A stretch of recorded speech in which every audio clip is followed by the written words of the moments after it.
Purihin po ang ating Panginoon. Bisa pa po palakpakan po natin ang Diyos na buhay. Hallelujah! Praise God! Hallelujah! Oh, hallelujah! Yun lang po ba ating palakpak? Mukhang talunan. Parang talunan, mga kapatid ko. Dapat palakpak po ng mga taong nagtagumpay. Amen! Praise God! Hallelujah! Tandaan po natin, July na. Oh, malapit na. Magalin. Malapit ang bumalik ang Panginoon. Amen. Ganyan pa ba tayo? Parang parang napipilitan lang po tayo. So dapat po, mga kapatid, bukal na po sa ating kalooban ang ating pong ginagawang paglilingkod sa Diyos. Whether may pagpapala o wala, dapat tayo pong lahat ay naglilingkod sa Diyos. Amen. Lahat po tayo ay dadanas ng hirap. At nagpapasimula na po ang kahirapan sa lipunan. Amen. Tandaan po ninyo mga kapatid, ang yayaman ay mga taga-sanlibutan, ang mga anak po ng Diyos mahihirapan. Amen. So mga kapatid, ngayon po umaga, ako po ay mangangaral patungkol nga po sa sanctification kasi series po natin yon. Amen. For the month of July, ang series pong ating pag-aaralan is all about sanctification. At ngayon nga po mga kapatid, ating pong pag-usapan ang kalooban ng Diyos na may kinalaman sa ating pong pagiging bukod tangi. Amen. Alam niyo bang ibig sabihin po ng sanctification? Bukod po sa pagpapabanal, ayaw ko pong gamitin yung kasi yun, pagpapabanal, kasi alam ko po, ang nasa isip po natin ng pagpapakabanal, hindi ka nagkakasala, which is very impossible. Amen. So, yung pong sanctification, kung atin pong aaralin mabuti ang root word nito, ang ibig pong sabihin niyan mga kapatid ay ang pagbukod sa atin ng Diyos.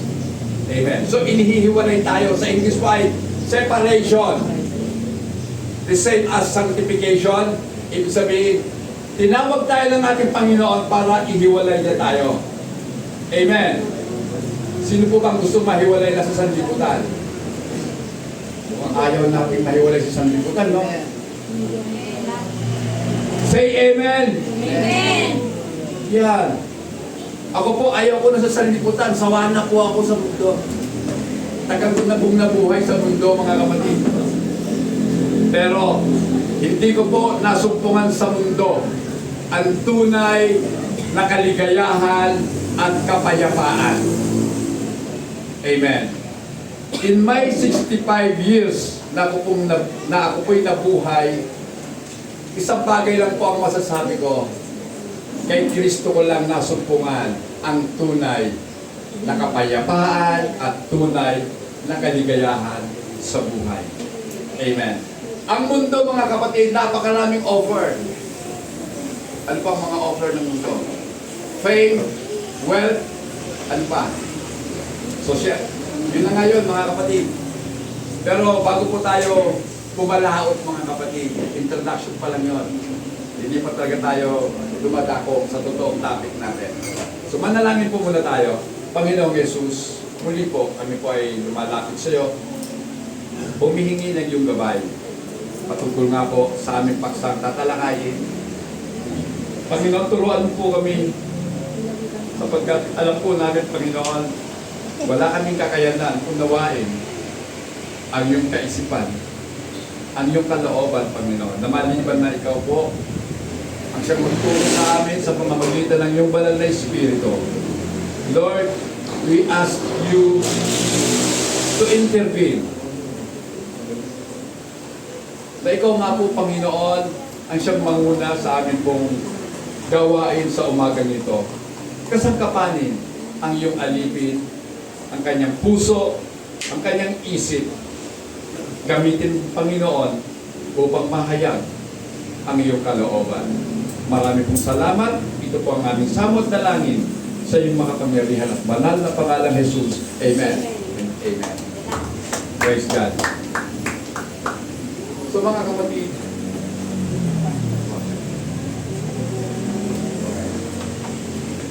bago po yan mga kapatid, buksan po muna natin ang ating mga banal na kasulatan. 1 Thessalonians chapter 4 verse 3, pakibasa po. 1 Thessalonians chapter 4 verse 3. Pinooban ng Diyos na kayo'y maging banal at lumayo sa lahat ng uri ng kahalayan. Kalooban ng Diyos na kayo ay maging banal. For this is the will of God, your sanctification. So ito po yung kagustuhan talaga ng Diyos, na tayo po ay mabago. Amen. Tayo pong lahat ay kinakailangan pong mabago kasi tayo po ay inihiwalay ng Diyos sa mundo.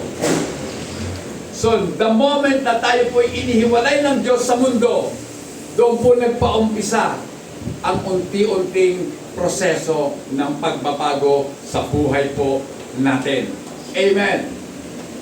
At ang sabi nga po dito ni Apostle Paul that you should abstain from sexual immorality. So sa mga susunod po, sa verse 4, 5, patungkol po ito sa mga hindi dapat ginagawa ng isang Kristiyano. So number 1 mga kapatid, huwag na daw tayong mag-engage pa sa sexual immorality. Ano ba to? Kasi mga kapatid, alam ko, yan po yung prevalent na kasalanan ng tao. Diba? Hindi mo mang ginagawa actual, mga kapatid, pero yung isip mo, ginagawa mo. At makikita po natin, mga content sa FB, sa Reels, di ba makikita natin, meron ng mga ganyan, sexual immorality. Akala natin katanggap-tanggap pa yun, mga kapatid. Pero bilang Kristiyano, abstain ang sabi ni Paul. Amen. So mga kapatid, ang katotohanan, God sanctified us. Tayo po ay ibinukod ng Diyos. Amen? Sino ba dito ang hindi tinanggal ng Diyos sa sanlibutan? Nang ibig sabihin, kung ano yung ginagawa mo noon, ginagawa mo pa rin ngayon. Yan po ay patunay na hindi ka pa talaga nabuborn again. Amen? Kasi, yan po yung katotohanan. Tayo po ay ibinubukod ng Diyos. Alam niyo mga kapatid, mas hinangad ko po na sa pulpitong ito, ituro po ang katotohanan ng salita ng Diyos. Hindi pa ako coach ng buhay. I am not a life coach, mga kapatid. But I can speak of life, mga kapatid. Dahil yan po ang nais ng Diyos na matutunan natin ang kahalagahan ng buhay. Sapagkat ang Diyos po natin, siya ang pinanggagalingan ng buhay. Amen. At siya lamang ang coach ng buhay natin. Wala pong tao na pwedeng mag-coach, mga kapatid. Amen. Kaya nagkakawindang-windang ang mundo eh. Ang daming coaches. Di ba nakakita ka ng basketball team na ang coach ang dami? E sino papakinggan ngayon ng mga player? Dapat isa lang. Amen. Di ba? Pambihira. Ang daming coach ngayon. Tingnan mo sa FB nyo. Ang daming coach. Sino mag-mention pa ako ng mga pangalan? Dami nagko-coach ng buhay, mga kapatid. At number 1, na sinasabi ng coach, kung gusto nyo maging maunlad ang buhay nyo, ito ang gawin nyo. Ay nako. Kung ang hangarin po natin, magpayaman. Kung ang hangarin ko po magpayaman, wala po ako sa ministry. Wala po. Papasok at pipilitin ko talagang mga pasok sa BOC. Ano yung BOC? Bureau of Custom. Gusto ko po yun. Mula bata pa ako, gusto ko na yon. Kasi alam ko, yumayaman ang mga taga-custom kung gusto kong magpayaman. Pero iba palang BOC ang dinalang sa akin ng Panginoon. Diba? Boses ni Cristo, BMC na lang pala, wala ng BOC. Boses ni Cristo. So dapat talaga ating ipahayag ang mga salita ng ating Panginoon.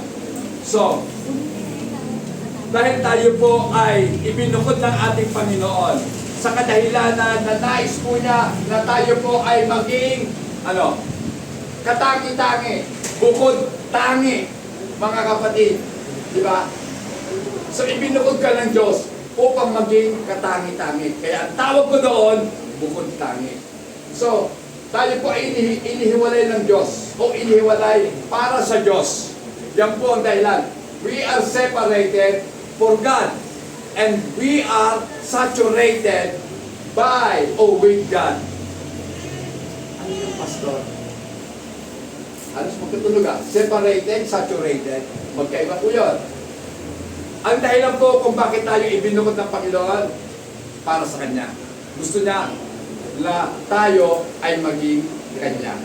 Amen? At tayo po ay being saturated. Tayo po ay pinupuspos. Amen? Pinupuno ng Diyos. Amen? Diba? Our sanctification is for us to become His children. Yan po ang dahilan kung bakit po tayo ibinukod ng Diyos upang kayo, ikaw at ako, maging mga anak ng Diyos. Amen. Gusto niyo ba yun? Maging anak kayo ng Diyos? At ito ang kanyang kagustuhan. This is His will. Amen. So mga kapatid, napakabuti po ng ating Panginoon. Amen. At dito nga po, kung titingnan po natin ang mga katibayan sa mga talata ng Biblia, mapapasa po natin sa Ephesians chapter 1 verses 4 and 5 na tayo po ay pinili ng Diyos bago pa likhain ng Diyos ang sanlibutan, pinili niya na tayo.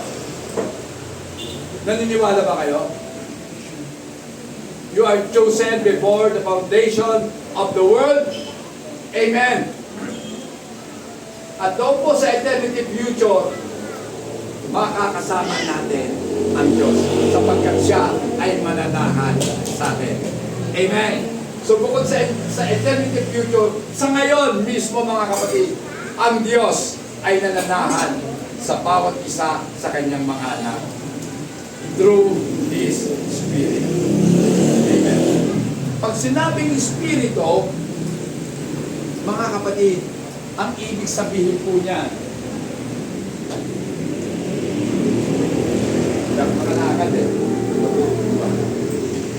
ang ibig sabihin po ng Espiritu, siya yung nagbibigay buhay sa tao.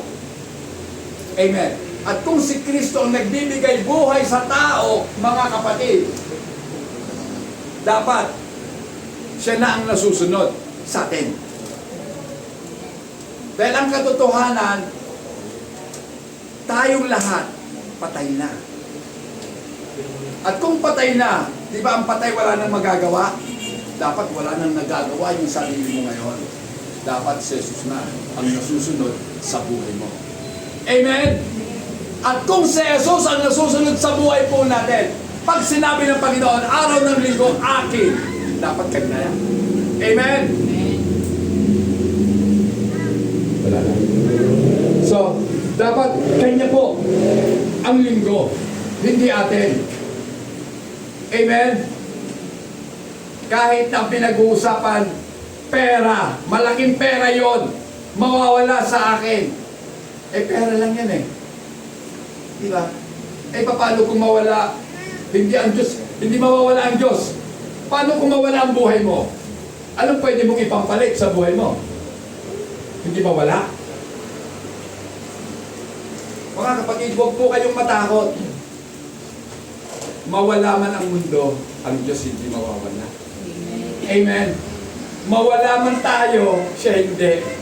Amen. Kaya isiguro na natin ang ating buhay sa Kanya. Amen. Wala kang premium na babayaran. Amen. Walang maniningil sa yung insurance company. O di ba? Uy, dami mo lang, dami mo lang hindi binabayaran buwan na. Sa Diyos, hindi po ganun. Ating Panginoon. Wala kang babayaran. At dito, sa Revelations 21 verse 3, sinasabi po dito na tayo ay magiging mga tao ng Diyos at ang Diyos ang magiging Diyos natin. Pakibasa nga po, Revelations 21:3. Narinig ko ang isang malakas na tinig mula sa trono. Tingnan ninyo, ang tahanan ng Diyos ay nasa pinig na ng mga tao. Maninirahan siyang kasama nila at sila'y magiging bayan nila.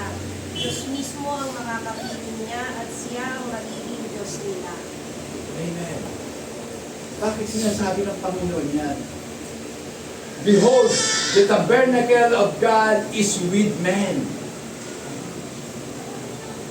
Ano ba? Sabi ko nga po, pwede nating masaulo ang mga talata sa Bible. Pero pwede rin natin hindi na uunawaan ang mga talatang nasa ulo na natin.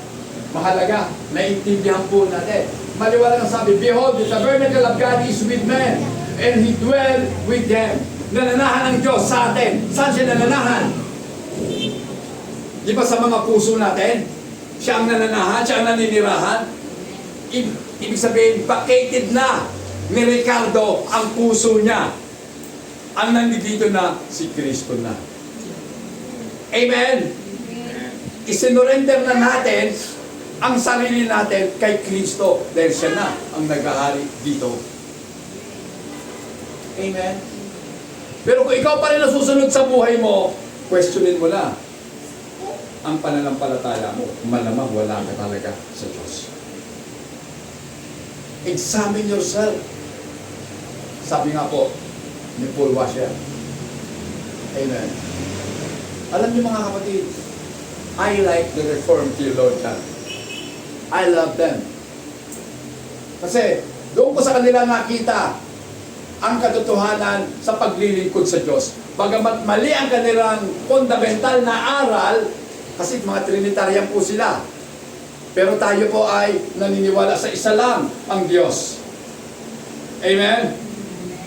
Kaya lalong napagtibay ang ating paniniwala na meron ng pag-iisang Diyos at dadalhin ka ng Diyos sa tamang aral. Amen. Na ang tao walang maipagmamalaki sa Diyos. Lahat ng Kanya sa Kanya nang galing. Maging buhay niya, maging pananampalataya niya, maging kaligtasan niya, Diyos ang may kagagawa. Wala tayong ambag sa ating pong kaligtasan. It is not true. Hindi totoo na ikay nanampalataya dahil ikay naniwala sa Kanya. Ang katotohanan mga kapatid, yes, naniwala ka sa Kanya after na mainigtas ka ng Panginoon. After na mabigyan ka niya ng buhay sa pamamagitan ng kapanganakang muli.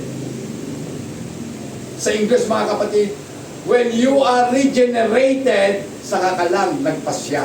Saka ka lang namili, saka lang muling nabuhay ang free will ng mga Kristiyano. Free will para sundin ang ating Panginoon. Amen. Isip ko nga po, parang mahirap yata ang topic itong sanctification na. Mukhang kalahit-tao pa lang ng July, papaguhin ko na. Pero hindi, mga kapatid, ang dami akong natuklasan ng mga katotohanan patungkol dito po sa sanctification. Okay, so, in between the eternity past and the eternity future, so sa gitna daw po ng past, nakalaan, at ng future, ano yung gitna? Kasalukuyan. Amen? We need to go through the process of being sanctified to become holy in our body, soul, and spirit. Tripartite.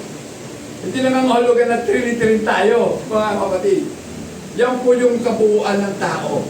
Binubuo tayo ng tatlong sangkap. Katawan, at sa loob ng katawan na ito, nandoon ang ating kaluluwa. At ang katawan, para mabuhay, kinakailangan ng Espiritu. Amen! Kuha niyo mga kapatid. Hindi po Trinitarian doctrine yun, mga kapatid. Yan po yung totoong aral ng Bible. Amen.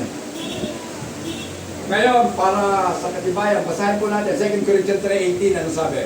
At ngayon, naaalis na ang talukbong na nagnihiling sa ating mga mukha, ang kalwalhatian ng Panginoon, at ang kalwalhatiang iyan na nagmumula sa Panginoon, na siyang Espiritu, ang siyang magbabago sa atin, mula sa isang antas ng kalwalhatian hanggang tayo'y maging kalarawan niya. Amen. So mga kapatid, eto yun eh. Yung objective ng sanctification sa buhay po natin, kung bakit tayo tinawag ng Diyos, bakit tayo ibinukod at inihiwalay ng Diyos mula sa sanlibutan upang tayo ay baguhin. Amen. Russell, babaguhin ka ng Panginoon. Amen. Kung maaga kang nagigising tuwing Lunes, pag Linggo, maaga ka rin gigising. Amen. Babaguhin ka ng Panginoon. Babaguhin tayong lahat ng ating Panginoon upang masunod natin ang kanyang kagustuhan. Amen. At tayo po ay natatransform. Ito na, nababago na. Into the same image. Kaninong image yun, mga kapatid? Image ni Kristo. Naisip nyo ba mga kapatid, sa creation, anong sabi ng Panginoon? Let us make man in our image. Meaning to say, meron ng larawan na nasa sa isip ang Diyos patungkol sa kung paano niya lilikhain ang tao. Huwag yung sabihin si Kristo ang naging padron tayo. Hindi po. Tayo ngayon ang ginawang, kumbaga, si Kristo ang naging pattern natin. Siya yung padron natin. Amen. Kaya tayo po ng mga binabago ay hinuhubog upang maging katulad ni Kristo. Maging katulad noong unang tao nung hindi pa sila nagkakasala. Amen. Diba? Pastor, ang lalim naman. Kasi mga kapatid, aanin ko yung sarap natin, magaganda yung awitan natin. Nare-revive tayo lahat. Pero uuwi ka, wala kang dalang aral. Mas gugustuhin ko pa. Okay na yung awitan natin, maganda na, di ba? Pero mas maganda pa ang aral na ating napapakinggan. Amen. That is why I love teaching than preaching. Aanin ko yung preaching. Kung lahat na naman, binigyan ko kayo ng para pag in-encourage ko sa kayong lahat. Yes, yung encouragement, may benepisyo kayo. Kaya lang ang benepisyo nun, maikling panahon lang. Baka mamaya pag uwi nyo, wala na eh. Diba? Yung saya nyo, dito lang. Pag uwi nyo, wala na. Pero yung aral na natutunan nyo, mamatay man tayo, dala-dala na. Amen? That is why I really love doctrinal teaching. Amen. I'm not a preacher. I like to be called teacher. Amen. Diba? Kaya tayo natuto dahil sa mga guro natin. Amen. Huwag niyo sabihin sa eskwelahan, si teacher nag-preach. Wala kang matutunan doon. Si teacher nagtuturo. Amen. Okay. Si Kristo na pa rito para magturo. Amen. Today, we are in the process of being sanctified. Tayo po ngayon ay nasa proseso ng magbabago. Tayo po hinuhubog ng Panginoon upang mabago ang ating mga pagkatao. Amen. At dito mga kapatid, mayroong dalawang uri ng sanctification. Number one, positionally, and number two, dispositionally. Parang ang pagkakaiba lang may dinagdag na dis. Di ba? Position and disposition. So pag-usapan muna natin ang position. We are separated unto God from anything common. Lahat ng bagay, mga kapatid, na nasa sa mundo ay pangkaraniwan. Nagugulat tayo. Pangkaraniwan lang yun eh.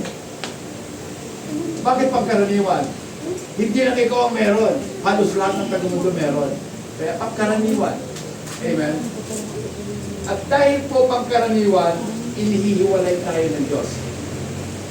Sa layunin na gusto niya na tayo ay maiba.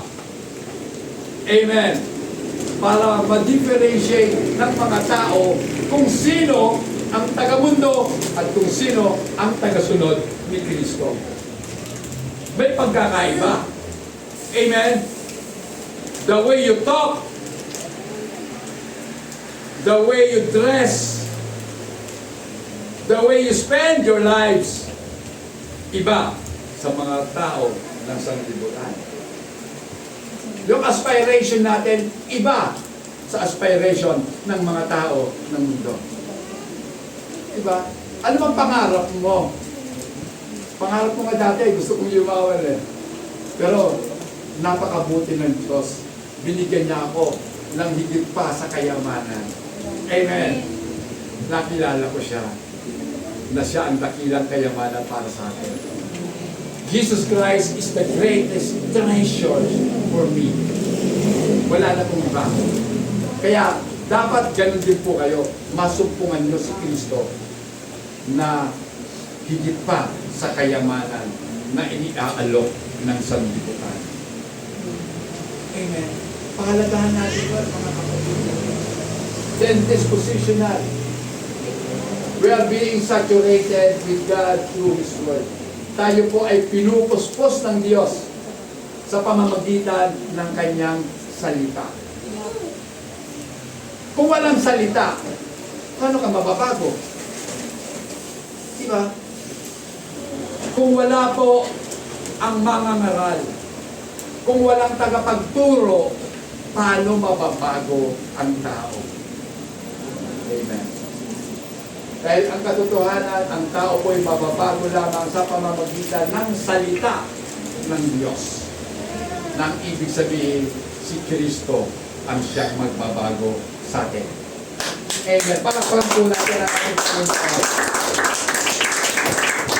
Disposisyon, ang ibig sabihin, gumagawa ang tao. May sarili kang disposisyon. May sarili kang kagustuhan. Amen. So doon papasok yung free will ng tao para sundin ang ating Panginoon. Okay. I-discuss po natin yan. Okay. Positional sanctification happens when God separated us by the blood of Christ. Alam niyo po ba na ang nagpahiwalay sa atin mula sa sanlibutan ay ang dugo ni Kristo? Amen. Dahil ang sino mong tao na walang dugo ni Kristo ay mamamatay. Na kung papaano sa Ehipto, dinadala ko lang kayo sa nakaraan, di ba? Nung dadaan po ang anghel ng kamatayan, anong sabi ng Panginoon? Maglagay kayo ng mga dugo sa mga hamba ng iyong pintuan o ng mga bintana upang sa pagdaan ng anghel ng kamatayan, lalagpasan kayo. So yun po ay simbolo ni Kristo. Yung dugo yun, simbolo ng dugo ng ating Panginoon. Ngayon, kung meron tayong dugo ni Kristo, ibig sabihin, inihiwalay ka ni Kristo sa sanlibutan. Ang katangian o ang marka ay ang kanyang dugo. By the blood of the Lamb, we are in Him. Amen. Diba? Pakibasa nga po, Ephesians 1:7. Inubos tayo ni Kristo sa pamamagitan ng kanyang dugo at pinatawad ang ating mga kasalanan. Ganoon kasagana ang kanyang kagandahang loob. In Him we have redemption through His blood. So, our redemption is by His blood. Amen. And our forgiveness of sins is by His blood. So, hindi lang tayo po ay, tinubos, kundi pinatawad pa tayo sa ating mga kasalanan sa pamamagitan ng dugo ni Kristo ayon sa mayamang biyaya ng Diyos. Amen. Ganun din po pakibasa. 1 Peter chapter 1, 18 to 19. Alam ninyo kung ano ang ipinagtubos sa inyo sa walang kapuluhang pamumuhay na inyong minana sa inyong mga magulang. Tinubos kayo hindi sa pamamagitan ng mga bagay na nasisira tulad ng ginto o pilak, 19, kundi sa pamamagitan ng mahalagang dugo ni Kristo, kay tulad ng korderong walang tungis at kapintasan. Amen. But, sabi dito, verse 19, but with the precious blood of Christ as a lamb without blemish and without spot. Yan po ang pinantubos sa atin ng ating Panginoon. Pag sinabing ipinantubos, ipinambayad niya sa atin ang dugo niya. E tayo, ano bang ibabayad mo? Pera. Pero si Kristo hindi pera. Dahil kung perang pag-uusapan, marami siya. Kanya lahat eh. Pero dugo ang pinambayad. Ibig sabihin, buhay ang kabayaran. Upang tayong mga patay, kahit sa harapan ng Diyos, ay mabuhay. Ibinigay ni Jesus ang kanyang nag-iisa at mahalagang buhay upang tayong lahat ay mabuhay. Amen. Mga kapatid, naiintindihan ba natin? Kasi kung naiintindihan niya natin mga kapatid, dapat ito yung magsisilbing catalyst. Pag sinabing catalyst, magpapatigas ng ating pananampalataya kay Kristo. Amen! Na kahit ano bang mangyari, hindi talaga bibigay ang ating pananampalataya kay Kristo. Amen! Catalyst na eh. Napagtitibay nito ang ating pagtitiwala sa ating Panginoon. Amen. We have been cleansed and forgiven and placed in a new relationship with God. So, dinala tayo ng sanctification, ng pagbubukod sa atin ng Diyos sa bagong relasyon natin sa Kanya. Dati, we are an enemy of God. Di ba? Dati nung tayo makasalanan pa, kalaban tayo ng Diyos. Pero ngayon, we are now children of God. Dati, children of wrath. Ngayon, children of His love. Sarap, no? Sarap marinig. Dati, mga anak tayo ng kapuutan ng Diyos. Hindi ng galit, napupuot sa atin ng Diyos dati. Pero ngayon, tayo ay mga anak ng Kanyang pagmamahal. Amen! Diba? Ang sarap noon, mga kapatid. Naway maunawaan po natin ang mga salita ng ating Panginoon. Wala kang kakayanan para ipaunawa sa inyo. Tanging ang Espiritu ng Diyos na nasa sa inyo ang siyang magpapaunawa ng inyong mga napapakinggan. Amen. Then pakibasa na po, Hebrews 10:10. Kahit sinunod niya ang kalooban ng Diyos, tayo ay ginawang banal ni Jesucristo sa pamamagitan ng minsanang pag-aatog ng kanyang sarili, at iyon ay sapat na. By that will, we have been sanctified through the offering of the body of Jesus Christ once for all. Minsan, inihandog ni Kristo ang kanyang katawan bilang hain upang tayo ay mapabanal o maihiwalay, maibukod at maging bukod tangi. Amen.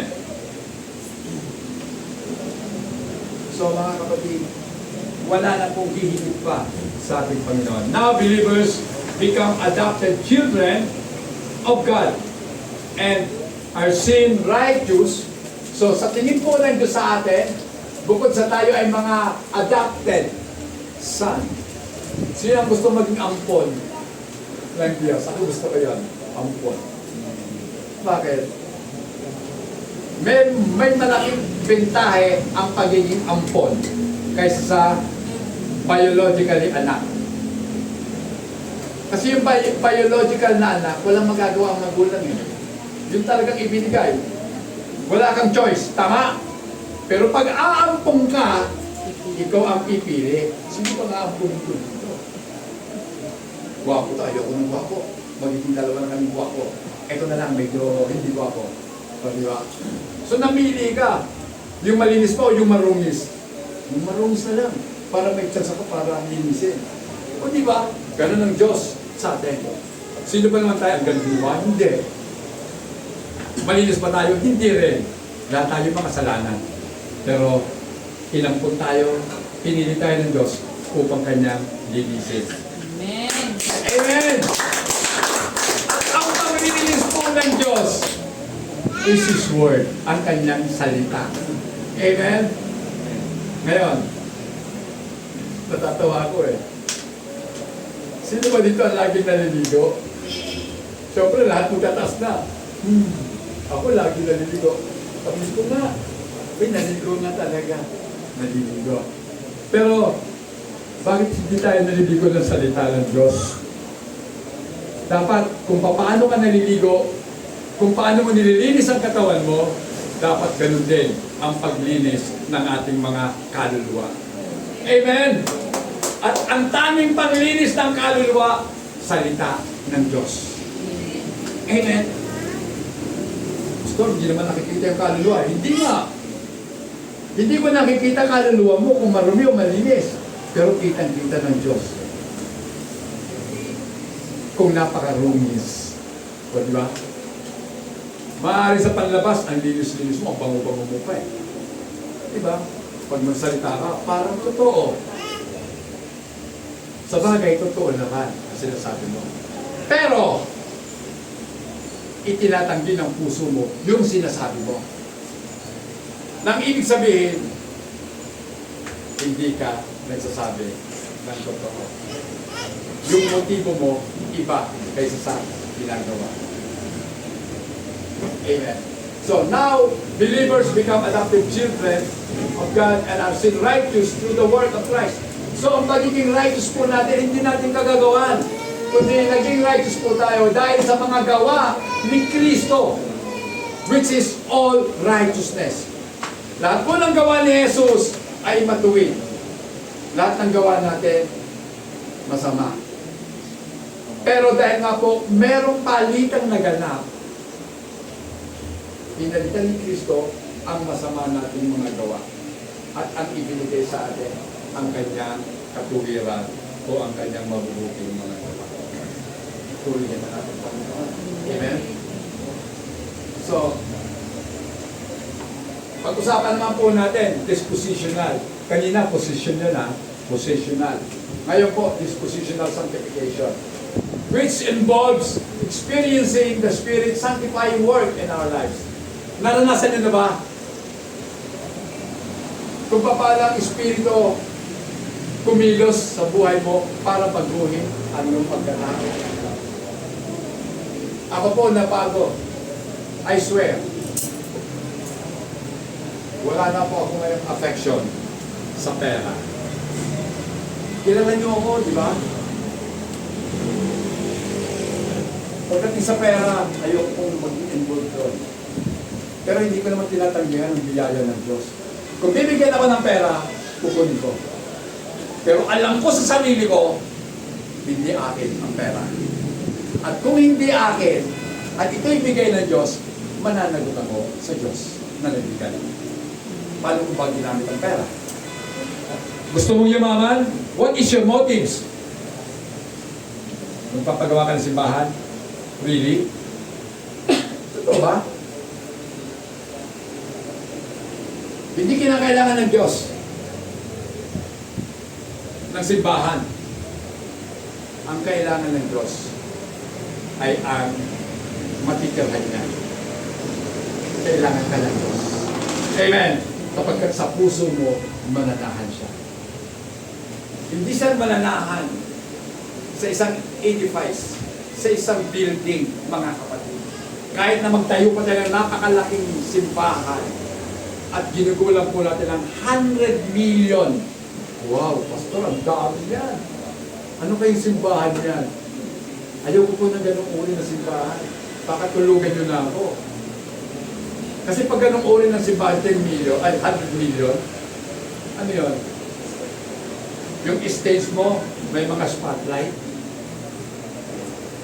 may mga pausok-usok ka. Gusto niyo pa yun?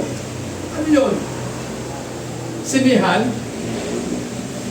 Yan po ang labas ngayon ng mga naglalakihang mga simbahan. Di ba? Yung mga choir parang banda na. Di ba? Pag tumugtog sila, hiyawan ang mga tao. Ayoko po ng ganun. Mahabang iling ang makikita niyo. Kung may pera ka, kung may pera ang simbahan, bakit hindi itulong sa mga nangangailangan? Anyway, pagharap mo sa Diyos, tatanungin ka ng Panginoon, paano mo ginamit? Ang lahat na yun, pinagkatiwala ko sa Diyos. Di ba? Kung gagamitin lang natin through our selfish ambition natin, sorry to say, mapapahama ka. Kaya nga, maraming nai-scam.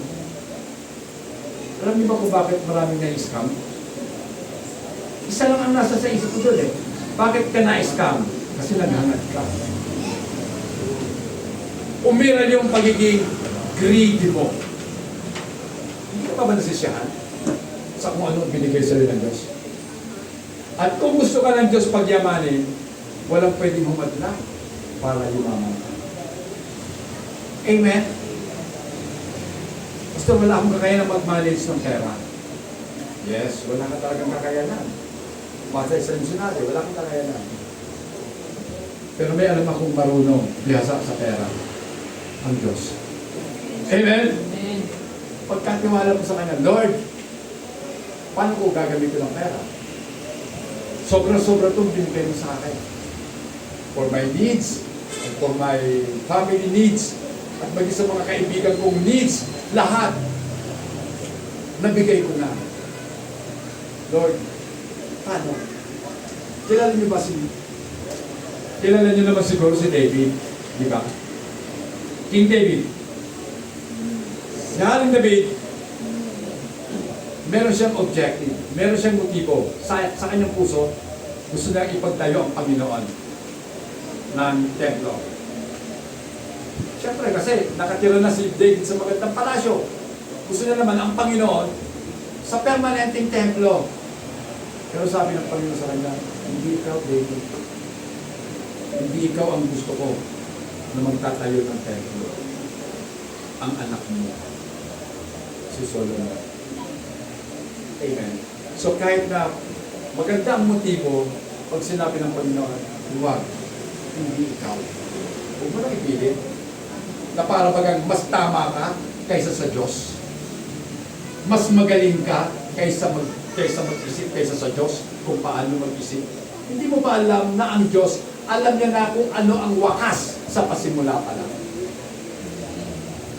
At kung alam niya, naniniwala ka na alam ng Diyos, bakit hindi ka nagtitiwala sa Kanya? Iba yung paniniwala sa pagtitiwala, mga kapatid. Yes, you believe God, but you don't trust God. Diba? Pastor, paano kung maghirap kami? Problema ba yun? Ang laki ng problema mo. Paghihirap lang problema na. Hindi mo ba alam kung nagbabasa ka ng Bible, mapapasa mo doon. Lahat ng Kristiyano na sumasampalataya kay Kristo ay dadalas ng kahirapan alang-alang sa kanyang pangalan. Ay, huwag na lang. Magpapatatak na lang ako. Papatatak ka na lang. Hindi mo nga alam eh. Nakatatak mo lang, namatay ka na agad. Ako, sayang. O di ba? Pero kung hindi ka nagpatatak, nag-tiis ka, isang araw lang mo ng competition, mamamatay ka na rin pinabukasan eh. Tapos, niligtas ka. So mga kapatid, ito yun eh. So sanctifying work ng ating Panginoon sa pamamagitan ng kanyang Espiritu cleanses us from defilement of sin, both in the body and soul. It's personal and internal process of transformation. So mga kapatid, ang totoong pagbabago nagpapasimula sa loob, palabas.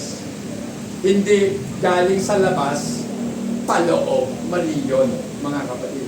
Pakibasa nga po, 1 Peter 1:16. Sapagkat nasusulat, magpakabanal kayo sapagkat makibanal. So maliwanag, mga kapatid, magpakabanal kayo. Yan talaga ang gusto ng Diyos, magpakabanal. Ang ibig ko bang sabihin, sinabi ng Diyos, huwag na kayong magkakasala, ha? Mamuhay na kayo ng perfectong buhay. Hindi ganon, mga kapatid. Ang gusto ng Diyos, mamuhay tayong kakaiba, katulad niyan, naiiba. Amen? Kaya nga meron lang one God eh, kasi walang katulad. Amen? E paano kung Trinity sila? Hindi lahat pa sila magkakatulad? Eh di mali na yung doktrina nila. Dahil sa doktrina nila, ang Trinity, pantay-pantay silang tatlo. Pinaral niyo na ba ang doctrine ng Trinity? Co-equal. Equal po silang lahat. Eh kung magiging equal, sino ang nakahihigit? Bakit ang Ama? Sabi ni Jesus, ang Ama lang ang nakakaalam ng kanyang pagparito. Maging siya hindi niya alam. O, ibig sabihin, meron palang hindi alam si Jesus. Pero bakit sinabi ni Pedro, nalalaman niyo lahat, Panginoon. So alam daw lahat ng Panginoon ang bagay. Pero bakit? Sinabi ni Jesus, ang Ama lang ang nakakaalam ng kanyang pagparito. Paano i-reconcile yun, mga kapatid? Okay, hindi pa po pa naman yan. Not just an external declaration. Ang daming tao, externally, sinasabi nila, ako na may Christian. Diba? Kita mo kung paano ako magdamit. Ang haba ng damit ko hanggang dito. Hanggang sakong ang damit. Hindi lang alok dito. Diba? Hindi ko sa pera. Ang gulo ko kasi, lumakad eh. Ibig sabihin niyan, mga kapatid, naghahanap na tayo ng mas malaking lugar. Kasi, gusto ko talaga maglakad eh. Ayoko nakatayo lang. So mga kapatid, masarap na naglalakad ka. Masarap na sana, wala nang hawak ng mikropono eh. Pwede naman, malakas ang mga boses ko. Di ba? Kaya lang, gusto ko marinig ng labas. So mga kapatid, ito yun eh. Ang daming tao nagsasabi, Christian naman kami. Naniniwala naman kami kay Kristo. Pero ang tanong, bakit nandiyan ka? Araw ng linggo, nasa mall ka. Umabsent ka, di ba? Opo. Ba't nandito ka sa mall? Wala lang po. Gusto ko lang. Hindi ka totoong born again. Kasi yung gusto mo ang nasunod, hindi si Kristo. Dahil kung si Kristo ang masusunod, dadalhin ka dito. Amen? Mag-mall ka na lang pakatapos. Pero huwag mo uunahin ang mall. Amen? Diba? Wala nang pinakamahalaga sa lahat kundi ang Panginoon. Sabi ko nga eh, bigyan ka ng 1 milyon, nalipunan mo si Kristo, o magkakaroon ka ng 1 milyon. Kasi pipiliin mo. Pastor, nasabi mo lang yan kasi wala nag-o-offer. Kahit hindi mag-offer pa. Kahit sabihin mo sa kanya, kahit gawin mo pang 100 million yan. No way. Dahil alam ko, ang Panginoon kayang ibigayan kung gugustuhin. Amen? Amen. Huwag na kayong umasampan magkaroon ng million-million. Kaya huwag kayong tataya ng loto. Sino ba itong tumataya ng loto? Meron pa ba? Ay, praise God. Wala. Mainam? Amen. Ngayon mga kapatid, anong oras ito? So mga kapatid, next part. In this gradually conforming us to the image of Christ. Romans 8:29 nga po pakibasa. Sapagkat sa mula pa'y alam na ng Diyos kung sino ang magiging kanya at ang mga ito'y pinili niya upang maging katulad ng kanyang anak. Sa gayon, siya ang naging panganay sa lahat ng maraming magkakapatid. Noong una pa, alam na ng Diyos kung sino ang magiging kanya. Kaya ako po'y naniniwala sa predestination. Alam na ng Diyos na sa araw na ito o sa araw na ganon-ganon, tatanggap ka sa Kanya. Alam na yon dahil itinakda niya na sa araw na yon, tatanggap ka sa Kanya. Hindi dahil alam ng Diyos kung kailan ka tatanggap. Ang ibig kong sabihin, siya ang nagtakda na sa araw na ito, wala kang magagawa kundi tatanggapin mo siya. Amen. That is predestination. Pero yung sinabi, dahil alam na ng Diyos kung kailan ka tatanggap, foreknowledge yun. Magkaiba yung foreknowledge sa predestination. Foreknowledge, nalaman pa ng Diyos. Nalaman lang ng Diyos na tatanggap ka. Pero yung predestination, itinakda na kaagad. Wala ka pa, itinakda na ng Diyos. Tatanggap ka sa Kanya. Upang tayo po ay maging katulad ng Kanyang anak. Kaya niya tayo pinili, kaya niya tayo predestined o itinakda para maging katulad niya. Amen. Diba? Ngayon, suriin natin ang ating sarili. Nagiging katulad na nga ba tayo ni Kristo? Amen. Si Kristo po, hindi kailanman nangialam ng pera. Diba? Sino ang may hawak ng pera? Hindi siya. Wala si doon eh. Ngayon, pag may mga pangangailangan, sinasabi niya lang, oh, kumuha ka niya ng pabili ng tinapay. Ibili ng tinapay. Panginoon, ang dami niyan. 5,000 kalalakihan yan, kulang yung pera natin. Sabi na po yun, kayo talaga eh. O sino pa sa inyo may tinapay? Yung bata, nag-volunteer. Ako po, may 5, 2 pirasong isda. O, sabi na po yun, akin na, dinala. Yung bata, hindi nag-alinlangan. Pero kung tayo, 5 tinapay na lang ito, Lord. Ang anak ko, 5, tag-isa lang kami. Ano na kami? So, ibibigay ko pa. Di ba ganun po tayo? Self-preservation lagi ang nasa isip natin. Kaya ka naghahanap buhay para ka mabuhay. Mga kapatid, tama ba ako? Pero nakakalimutan mo, dapat ang inuuna mong hinahanap, yung Diyos na nagbibigay ng buhay. Amen! Yung Diyos na nagbibigay ng buhay. Yan po ang ibig kong sabihin kapag tayo po ay well-saturated ng Word of God. Amen. Pag tayo po ay puspos ng salita ng Diyos, wala ka nang iisipin pa. Dahil sa isip mo, kung ang mga ibon pinakakain ng Diyos, ako pa kaya? Amen. Di ba? Tayo na ang musga, mga kapatid. So our sanctification process involves both gracious work. Yan. So nandun po yung gawa ng biyaya ng Diyos at ang ating pong responsableng tugon or kooperasyon sa Diyos na magdadala po sa atin upang unti-unti panghinain natin ang ating mga bisyong makasalanan to weaken our sinful habits, mga kapatid, and strengthening of godly affection. Di ba ang ganda, no? Pinanghina yung kasalanan, pinalakas naman ng Diyos yung pagmamahal natin sa Kanya. Amen. Pakibasa, Romans 6:18. Anong sabi? Nalaya na kayo sa kasalanan at kayo ngayon ay mga alipin na ng katulad. Amen. Narinig niyo yan mga kapatid?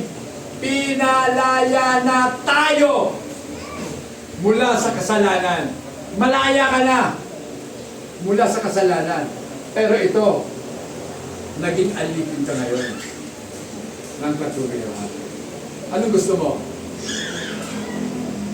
Anong gusto mong umalipin sa'yo? Kasalanan o katuwiran ng Diyos? Pagkasalanan, masaya ang gumawa ng kasalanan, di ba?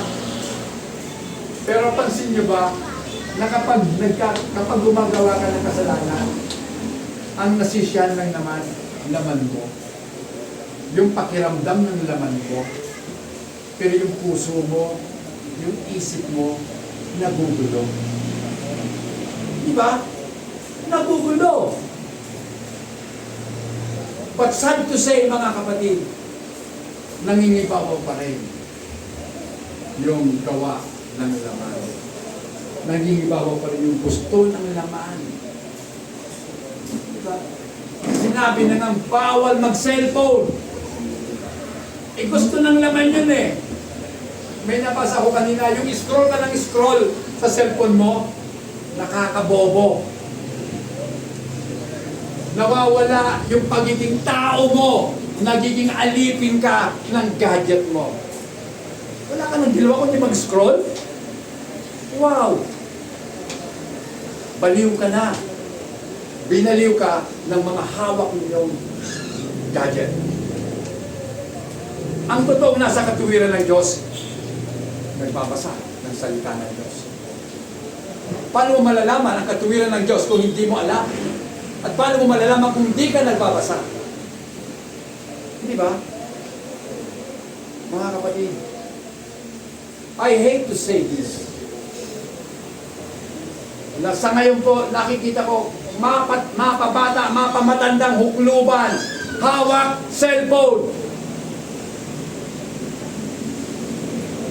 Malamang hindi na kayo tinatablan. Bakit? Wala na kayong utak. Nakuha na manipulate na ng demonyo sa pamamagitan ng mga gadget nyo. Diba? Tanda-tanda mo na naglalaro ka pa. Huwag naman. Ang buhay, hindi laro. Tandaan nyo yan mga kapatid. Kailan ka pa maglilingkod sa Diyos? Kailan ka pa maglilingkod sa Panginoon?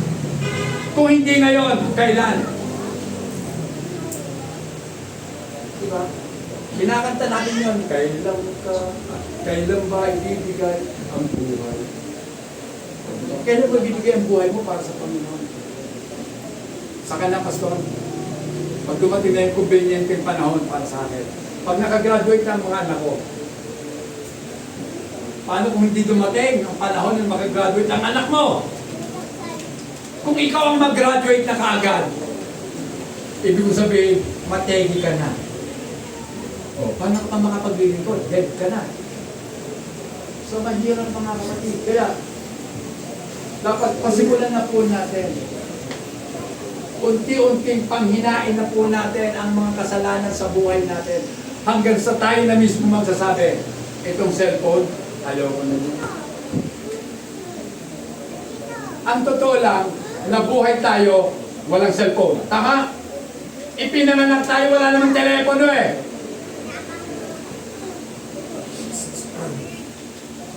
Diba? Pero ngayon, bakit lagi lang hawak mo telepono?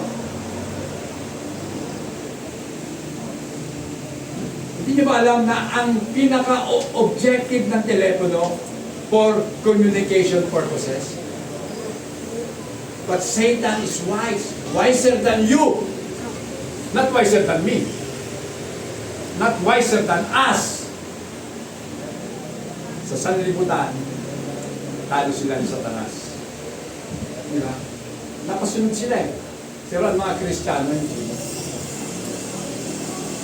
Ginagamit lang natin ito para sa messenger. Diba? Sabi, may message ka.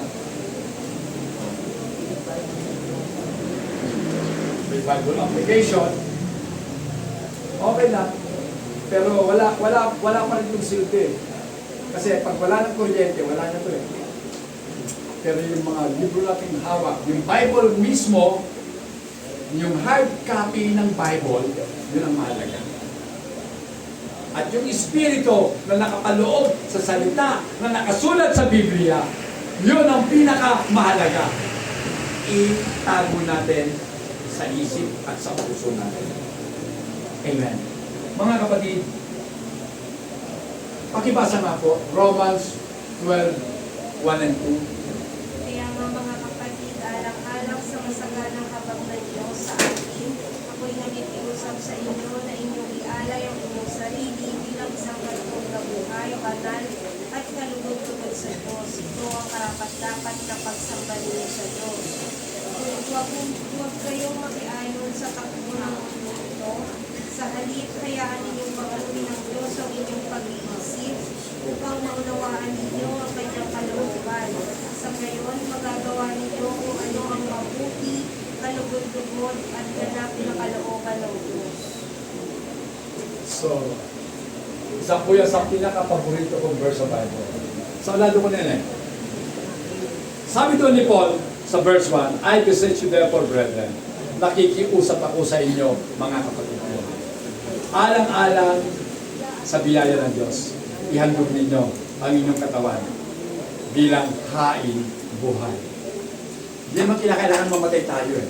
So, yung buhay po natin, gawin natin kasangkapan para luwalhatiin at paglingkuran ng ating Panginoon. Verse 2, mga kapatid, ito ang pinaka sa lahat na gusto ko. Do not be conformed to this world.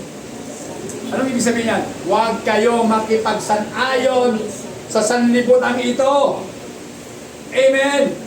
Sino ba ang masama ang loob dahil luma ng cellphone? O kaya yung cellphone nyo di keypad? Ako meron pa yan o yan. Keypad. Luma. Kasi alam ko sa sarili ko, ang objective lang naman ito, para matawagan ka at makatawag ka. Diba?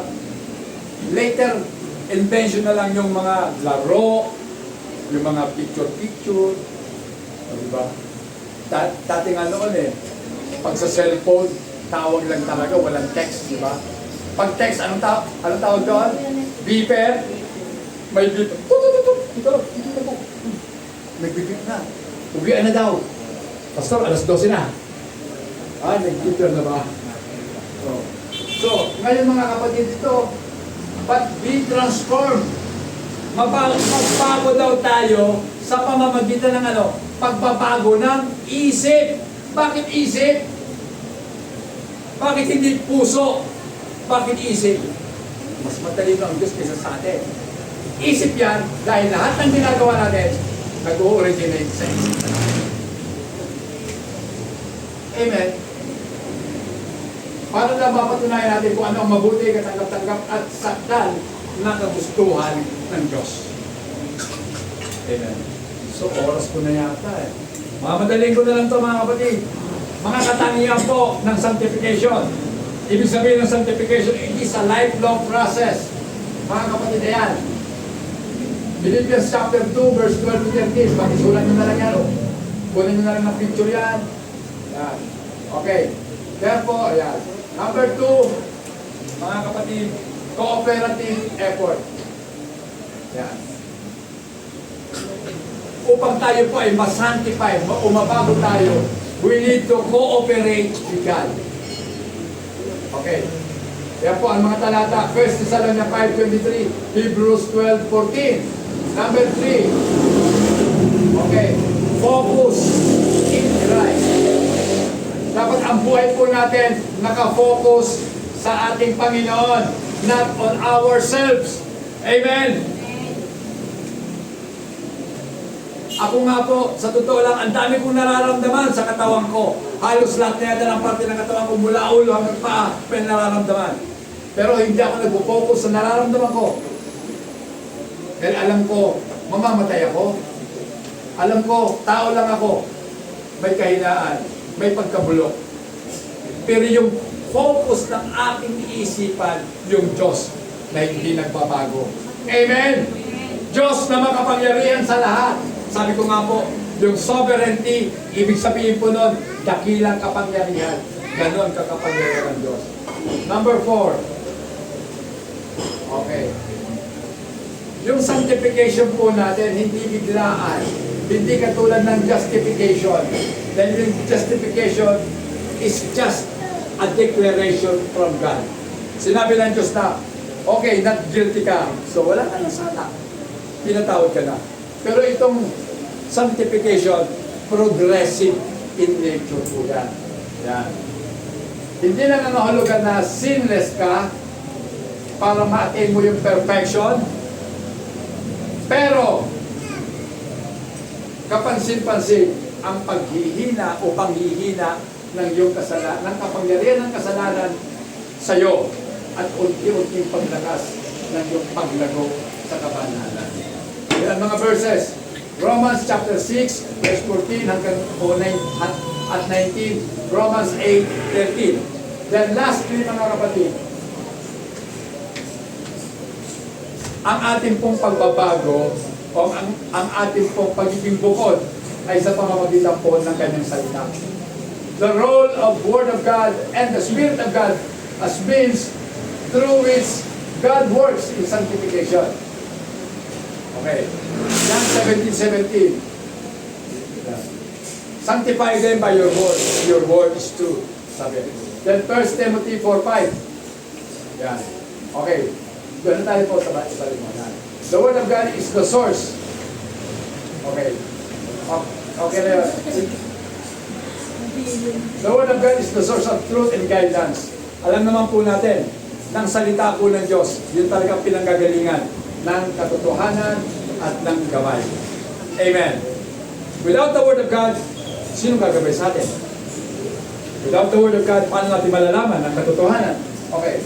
It reveals God's will and character. The Holy Spirit teaches and guides us into all truth. Sino ba ang banal na Espiritu? Hindi ba si Kristo pa rin ba?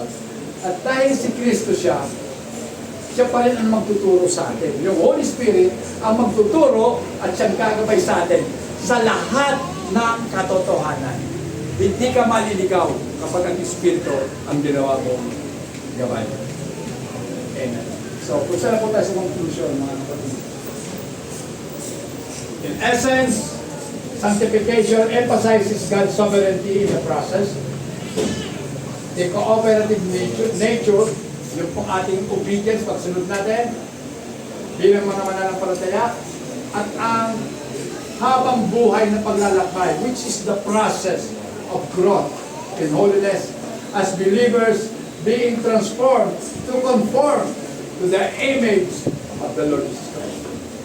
Mga kapatid, salamat sa ating Panginoon kapag binigyan na tayo ng panahon, ng pagkakataon na makapag-usap, makarinig, at maturuan tayo ng mga dakilang aral ng buhay. Kailangan po natin ng sanctification. Kung paano kailangan natin ng justification, mas lalo kailangan natin ng sanctification. Sapagkat dito po tayo ginagawang katulad ni Kristo. Tumayo tayo lahat, mga kapatid.